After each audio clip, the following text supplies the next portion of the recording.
Thumbelina.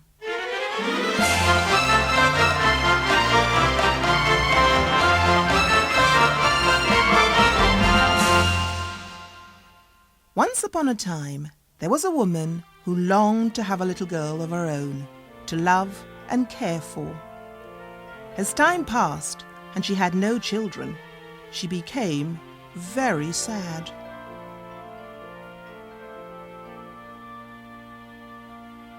Then, one day, she heard of a wise old woman who could help, and she went to see her.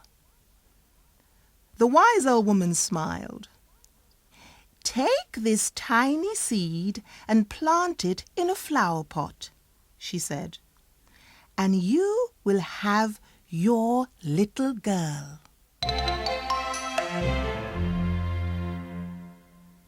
The woman took the seed home and planted it. Soon green shoots appeared, and a flower bud grew between them. At last, the bud opened out into a beautiful yellow flower, and right in the centre was a little girl, no bigger than the woman's thumb. The woman looked down at the girl. "Oh, how pretty you are," she said. "You are so small and dainty. I'm going to call you Thumbelina."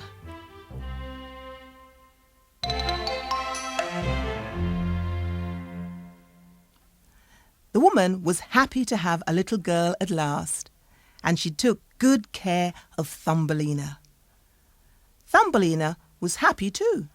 She sang songs in a soft, clear voice as she played on the kitchen table. At night, she slept in a bed made from a tiny walnut shell.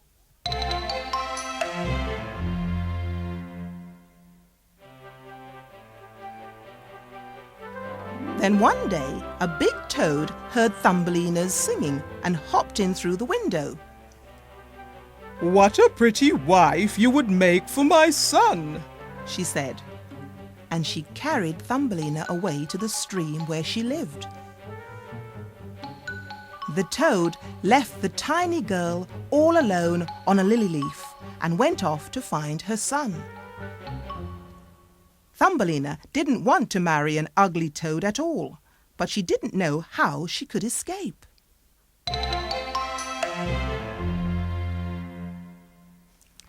After a while, some friendly fish came swimming by. "Please help me," Thumbelina begged. "The toad wants me to marry her son. I must find a way to escape." All the fish felt very sorry for Thumbelina, so they spent the whole day nibbling through the stem of the lily leaf. And at last, Thumbelina was able to float away. As she drifted down the stream, Thumbelina met a beautiful butterfly. It took her to a pleasant wood where she could make a home for herself. Thumbelina was happy in the wood, eating the nuts and berries that she found and playing with her friends, the butterflies.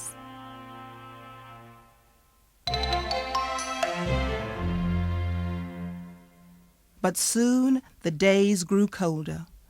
When winter came, it was harder for Thumbelina to find food. Her friends, the butterflies, disappeared, and she was alone. Then one day, Thumbelina met a friendly field mouse who was just going into her little house. "I'm so hungry," Thumbelina said. "Please, can you help me?" The field mouse took pity on the girl. "Of course," she said. "You can stay with me in my warm house and share my food."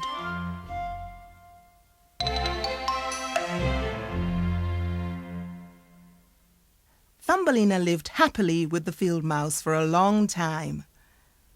But one day the field mouse said, "I can't keep you here much longer. Why don't you marry my friend the mole who lives next door?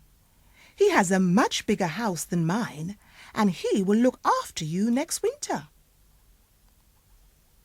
Thumbelina did not want to marry the mole. He lived under the ground and knew nothing of the sunny world outside.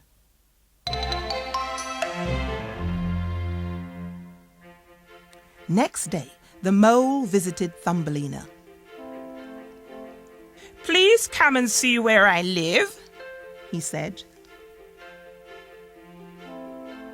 Thumbelina did not want to hurt the mole's feelings, so she followed him into the tunnel that led to his dark underground home.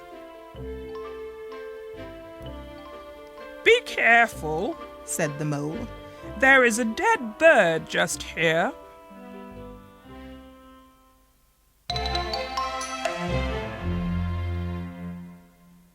Thumbelina saw that the bird was a swallow. He was not dead, just very cold and weak.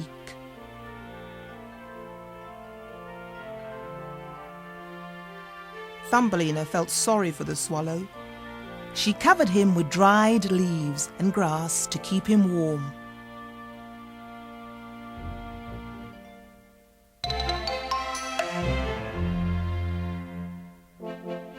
Thumbelina looked after the swallow all through the long, cold winter. By summer, he was strong and well and ready to go back to his own home.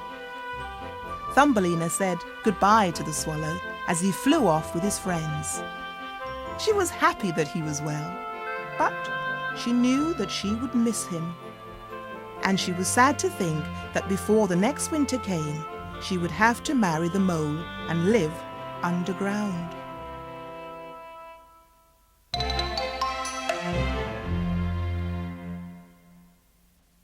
When summer ended, Thumbelina looked up at the sky for the last time with tears in her eyes. Birds were flying high overhead, and suddenly one of them swooped down to her. It was the swallow she had saved. "I am going to a warm country," he told her. "Come with me." Thumbelina was overjoyed. She climbed onto the swallow's back and flew with him to a faraway land where it was always summer.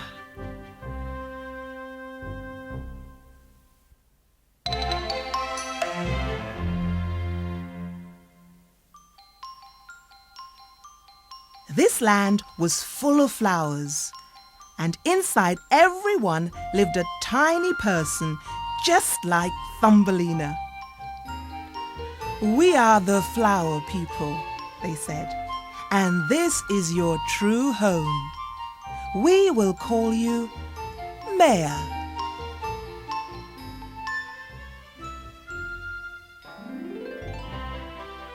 Maya loved her new home. Before long, she married the handsome prince of the flower people, and they lived happily ever after.